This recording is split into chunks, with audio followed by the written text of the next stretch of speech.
Bonjour, je suis Roselyne Doré et j'ai des envies de voyage. Que diriez-vous de dessiner ensemble un espace, pourquoi pas un carré, dans lequel partager, raconter, inventer, rêver, créer, à partir d'un simple fil de soie? Vous savez, ce fil magique qui se débobine entre les mains des artistes et des artisans, et de tous les passionnés de la vie et de ses beautés en général. Voulez-vous créer ensemble cet espace, dans lequel tisser, au fil des épisodes, une grande toile, fait de tous ces petits riens en apparence, qui pourtant forment le sel de nos vies? Car explorer la soi, n'est-ce pas aller à la rencontre de soi, tout simplement? Ceci n'est pas un podcast, ceci est une liberté de créer. Aujourd'hui, j'ai envie d'aborder un sujet peut-être délicat, trop souvent tabou, qui suscite parfois de l'inconfort, mais qui est essentiel au grand cycle de vie, mort, vie. Nous allons aborder avec Caroline von Bibikoff la question des séparations et des deuils. On sait que tout deuil demande du temps. C'est en effet le meilleur remède pour permettre la régénérescence de la vie en nous. Mais le temps ne suffit pas s'il est pollué par le poison de ces mots retenus, de ces pensées arides qui ne trouvent pas leur expression, de ces émotions refoulées qui tournent en rond et qui nous alourdissent. Car les séparations ont besoin d'au revoir, d'adieu, de rituels, afin de permettre le détachement qui invite à accueillir ce qui a été, pour faire place petit à petit à ce qui vient. C'est ainsi que le processus de deuil peut s'enclencher. Sans cela, des colères, des regrets, des sentiments d'injustice risquent de perdurer. Alors parce que nous sommes nombreux à avoir vécu des séparations douloureuses, des deuils mal vécus, des blessures mal cicatrisées, qui alourdissent notre capacité à retrouver l'audace et la joie de la relation, il m'a semblé essentiel de parler de ces sujets si importants afin de mettre un peu de douceur, de conscience et si possible de paix autour de ces questions intimes et délicates dont il est essentiel de prendre soin. Avec toi, ma chère Caroline, j'ai envie de poser un pansement de soie sur ce sujet sensible. Alors, parmi tout ce que j'aime et ce que j'admire chez toi, il y a notamment le fait que l'ensemble de ce que tu enseignes et que tu transmets aux autres est basé sur du vécu et du ressenti personnel. Accepterais-tu de nous parler de ton parcours? Alors tu nous en as déjà parlé, mais peut-être plus spécifiquement en termes de couple et de relations intimes et de séparation et de blessures à penser. Avec joie. J'aime beaucoup cette image de mettre un pansement de soie. Je te vois avec tes magnifiques foulards, tes magnifiques carrés. Et c'est vrai que cette matière est tellement douce que déjà juste de la toucher, ça répare quelque chose. C'est comme un baume. Et comment est-ce qu'on peut faire ça quand on n'a pas la matière et d'avoir cette douceur-là? Mais je pense que quand on est triste, quand on est dans le deuil, effectivement, il y a peut-être un truc à tisser entre toi et moi sur le pansement de soi. Et alors, dans mon parcours, donc je l'ai dit dans l'épisode précédent, j'ai un peu parlé de mon père. Et donc j'ai été assez vite désillusionnée sur le couple. J'étais enfant unique. Et j'ai pris très jeune cette promesse en disant moi je vais pas faire comme mes parents, je vais arriver à faire une famille, un couple avec des enfants, j'en voulais 3, et nous on restera ensemble jusqu'à la fin de ma vie. Ça c'était vraiment ma promesse d'enfant. Et j'ai marché avec ça. Alors, adolescente, j'étais très timide, j'étais très introvertie. Je pense que j'étais très aussi dans... Mais j'avais pas connu d'homme à la maison, pas d'énergie masculine. Je vivais seule avec ma maman. Et du coup, je pense que ça me faisait peur, les garçons. Puis la peur des garçons sur un profil timide, ça fait que j'attendais un peu qu'on vienne me chercher, qu'on vienne me choisir. Et il se passait pas grand-chose. Donc, j'ai eu très peu d'histoires comme ça, adolescente. J'étais très mal à l'aise. Les quelques histoires qu'il y avait eu, voilà, j'étais pas très à l'aise. Mais j'avais toujours ce grand rêve de créer une famille. Puis à partir de 16 ans, quand j'ai eu... plus d'hormones, mes cycles, etc. J'ai très vite eu envie d'être enceinte, en fait, de faire des enfants. Et c'était, à 20 ans, je rencontre mes premiers vrais amoureux. Ça dure quelques mois ou quelques années. Enfin voilà, c'est un peu court. Puis je rencontre le papa de mes enfants et lui, il est un peu plus âgé que moi. Il a déjà vécu, il a passé la trentaine. Il a une idée claire. On forme un couple et on a ensemble 3 enfants, 2 garçons, une fille. Et au bout de 12 ans de vie commune, au bout de 12 ans de vie commune, on se quitte. Alors c'est déjà cette formulation, hein, on se quitte. Moi j'ai toujours envie de dire on s'est quitté parce qu'on a eu 3 ans de recherche, de difficultés. En fait dans le fond, quand la dernière est née, c'est comme si on avait complété notre projet parental avec l'arrivée du 3e enfant, mais à partir de ce moment-là, notre projet conjugal amoureux ne tenait plus en fait. Et ça veut dire qu'il y a eu des difficultés relationnelles.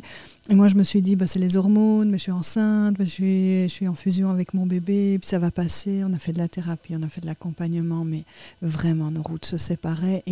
Et dans le fond, je pense que moi, je grandissais, j'étais jeune quand je l'ai rencontré, et au lieu de rentrer dans sa version du monde, tout d'un coup, je me disais, mais j'ai une version du monde aussi, de mon monde. Je sens d'une manière, je pense d'une manière, je dis, ça ne veut pas dire que je t'aime pas, mais j'ai besoin d'être reconnue dans ma différence. Et dans le fond, il n'y avait plus d'approbation, je pense qu'on en a parlé aussi, approbation, différenciation, il n'y avait plus d'approbation de sa part, pas de la mienne, bref, on s'est déchiré et ça m'a permis de rencontrer la séparation dans ce que ça a de difficile. Et je dis on s'est séparés parce que c'était la conclusion d'un cheminement à 2, mais très vite, quand on dit on se sépare, il y en a quand même un des 2 qui quitte plus que l'autre, et il y en a un qui dit je quitte et l'autre qui se sent quitter. C'est très très rare d'arriver à l'endroit de ce parfait commun accord, parce qu'on n'a pas les mêmes rythmes, pas les mêmes émotions, pas la même histoire, pas les mêmes résonances.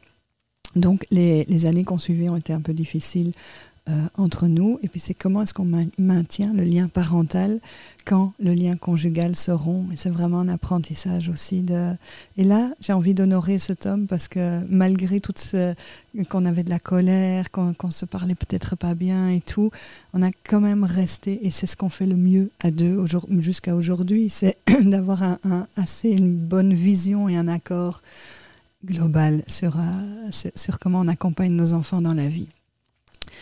1 an après cette séparation, 15 mois après, je pars dans le désert et je rencontre un homme, et c'est le grand amour de ma vie. Et on a une magnifique histoire, il s'appelle Pierre, on se rencontre, on se marie 1 an après, et 1 an après, il meurt d'un cancer fulgurant en 2 mois entre l'annonce de son décès. Donc voilà, le thème de la séparation et du deuil, tu vois, chez moi, c'est déjà très très mélangé. Mais avec Pierre, je mets en place...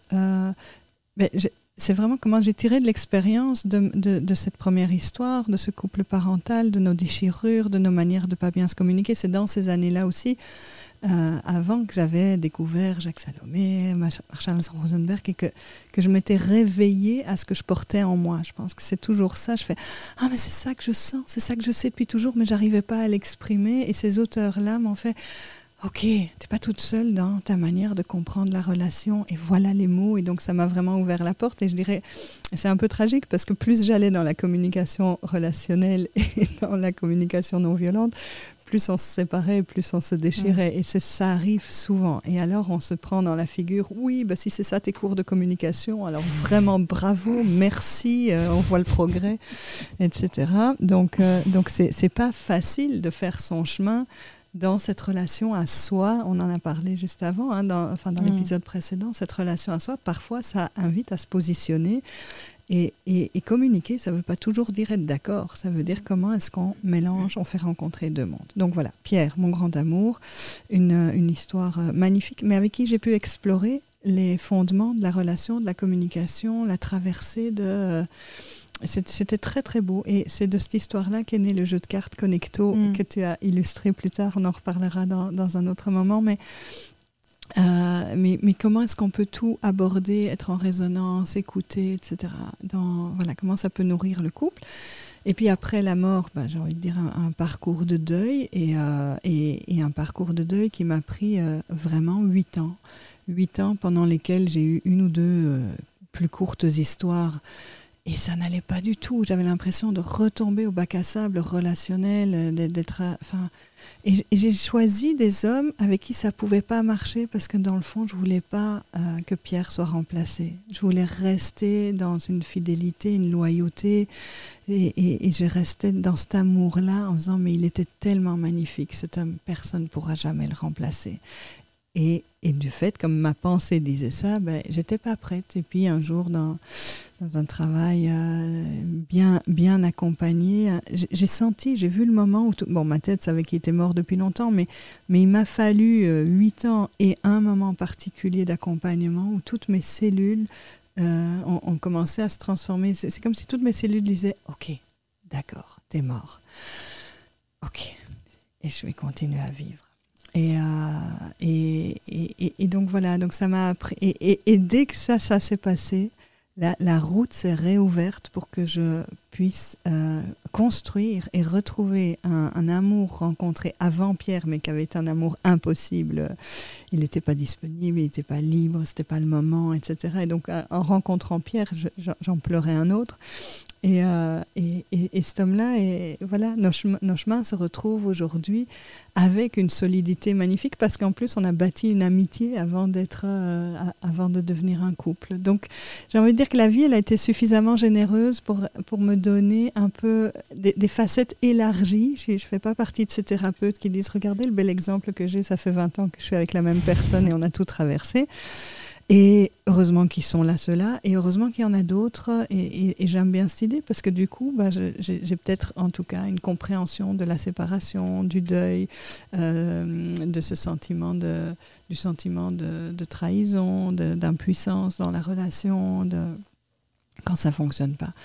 Et voilà, et au final, je peux vraiment sourire de toutes ces couleurs, de toutes ces couleurs qui, pour moi, sont passées à travers plusieurs relations pour explorer tout ça. Et c'est aussi ce qui fait qui je suis et la manière dont je peux accompagner. Tu as parlé d'impuissance, de trahison, etc. De nouveau, comment est-ce que tu pourrais essayer de résumer les enjeux principaux que tu vois dans ton expérience à toi et dans ton expérience d'accompagnement des couples, dans tout ce qui risque justement d'empoisonner enfin une fin de relation? Déjà, regarde, le mot qu'on utilise souvent, c'est on a rompu. Dans rompu, on rompt le pain, il y a un truc qui craque, ça déchire. Moi, j'aime bien utiliser le mot de compléter, de complétion. Et d'avoir la conscience d'amener une histoire à sa complétion. C'est de toute façon rentrer dans cette idée que, c'est Jacques Salomé qui disait, nul ne connaît à l'avance la durée de vie d'un amour. Et je dirais, moi j'ai envie de dire l'amour, une fois qu'il est là pour toujours. Mais la relation, elle dure pas toujours. Je peux encore me connecter à l'amour que j'ai eu ou que j'ai pour le père de mes enfants, mais la relation est impossible. Et c'est quelque chose de cet ordre-là. Du coup, je me perds un peu dans la question, les enjeux. Donc, l'enjeu de compléter, de terminer, ça nous ramène à la finitude et à la mort de quelque chose. La mort d'une relation, c'est comme la mort d'une saison, d'un âge, mais nous n'aimons pas la mort, nous n'en parlons pas. Et la fin d'une histoire d'amour est encore trop souvent vécue comme un échec. Et apprendre à dire adieu et merci. Après, c'est de voir comment est-ce que je fais payer. Quand je suis en souffrance, je fais payer. Souffrance est souvent synonyme de violence. Quand je suis en souffrance, je veux payer. J'ai entendu, c'est je souffre, donc tu dois souffrir.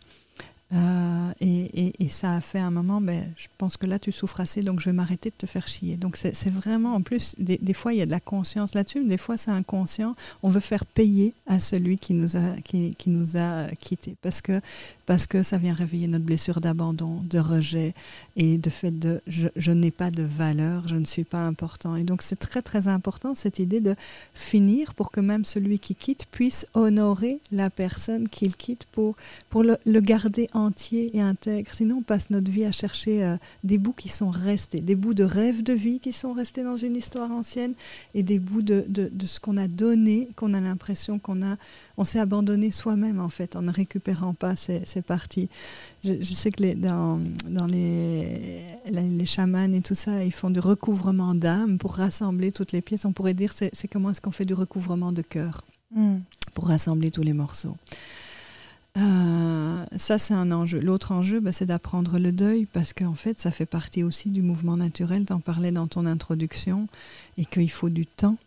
Il y a besoin de pleurer, il y a besoin de penser, il y a besoin de cicatriser. Et on peut... alors la cicatrisation, elle se fait d'office. Alors on fait oui, mais le temps va faire passer. Mais si je laisse la cicatrisation de mon cœur se faire d'office, il va se cicatriser, mais avec une blessure qui va peut-être rester sointante et rester vivante à l'intérieur, que je vais ramener dans la relation suivante qui fait « Non mais attends, on m'a déjà abandonné, donc je te crois pas, donc je te fais pas confiance ». Et finalement, on arrive dans nos relations suivantes, successives, avec des bagages et des casseroles du passé, et il y a quelque chose qui est pas juste. En fait, je tombe tout le temps sur les mêmes femmes, ou je tombe tout le temps sur les mêmes hommes, ou les mêmes compagnons, ou les mêmes partenaires. Et oui, tu tombes tout le temps parce que ton cœur, il est abîmé, blessé de l'intérieur, qui a besoin de le réparer, mais il s'est refermé trop vite. Et donc de l'intérêt peut-être de se faire accompagner aussi dans ces moments-là, que ce soit par les amis, mais déjà d'en parler. Puis quand on a une honte à être quitté ou à ce que ça n'ait pas fonctionné, c'est difficile d'en parler. On fait non, mais je suis mieux comme ça, moi tout va bien, j'ai retrouvé ma liberté, c'est cool. Et ça peut l'être, et souvent c'est les deux. C'est-à-dire qu'il y a une joie et il y a une tristesse. Et comment est-ce qu'on va dealer avec ça? Voilà, je dirais apprendre le cycle naturel, quoi. Les feuilles des arbres, elles meurent chaque année. Puis ça met un temps pour se composter sur la terre. Et c'est ce compost qui nourrit les racines, le sol, pour faire remonter la sève, pour donner des nouvelles feuilles. Je résume assez vite, mais... Et en fait, c'est ça, nos chagrins, nos tristesses et toutes nos petites morts, c'est comment nous nous laissons le temps de composter, que ça pourrisse, que ça dépérisse, mais parce que c'est là-dedans qu'on va aller trouver notre nouveau terreau pour ressortir plus fort. Et en fait, on devrait être plus fort, et on voit que des fois, on se fragilise. D'une histoire à l'autre, on reste très fragile plutôt que d'être plus solide. Et qu'est-ce qui fait ça, quand on se fragilise plutôt que qu'on se renforce? C'est la peur que ça se reproduise de la même manière. C'est-à-dire qu'on va coller sur le suivant ou la suivante le visage de la précédente ou du précédent.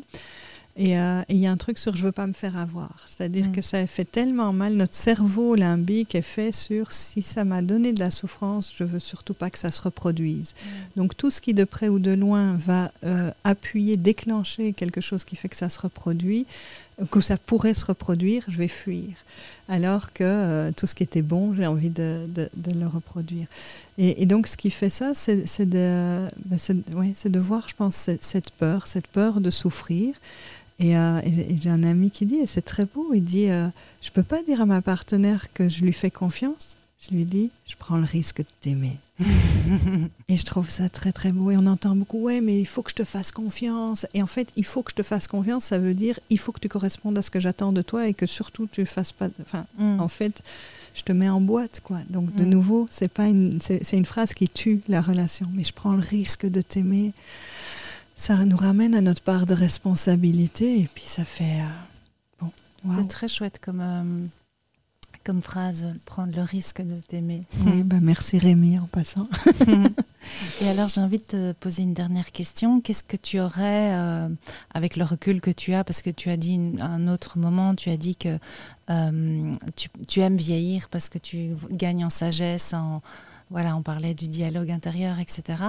Avec le recul que tu as aujourd'hui, qu'est-ce que tu aurais eu envie de te dire à toi-même, ou d'aller rechercher dans soit ton enfance, ton adolescence, ou début d'adulte, ou à un autre moment? Qu'est-ce que tu aurais envie de te dire à toi-même dans les moments où c'était vraiment dur?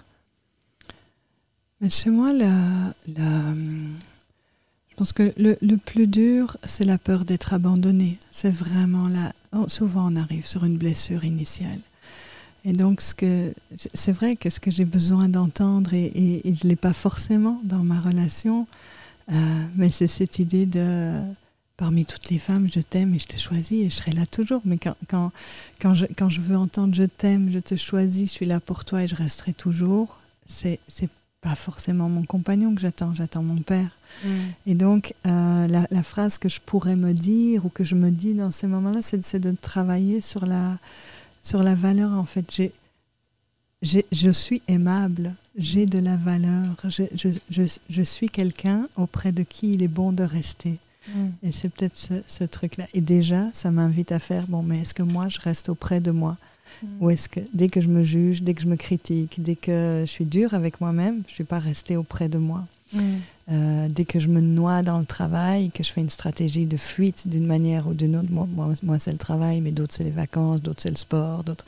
C'est très intéressant comme thème aussi, les stratégies de fuite qu'on a dans la relation. Et si je regarde mes stratégies de fuite, à ce moment-là, je suis pas... C'est des moments où je m'abandonne et où je me donne pas cette valeur que je recherche à l'extérieur. Donc voilà. Magnifique, ça donne envie de parler de plein d'autres sujets. Mais écoute, un grand merci Caroline pour tous ces partages. Merci Roselyne, merci pour ta curiosité, ton déploiement large. J'ai l'impression que la toile est de plus en plus vaste comme ça. C'est super.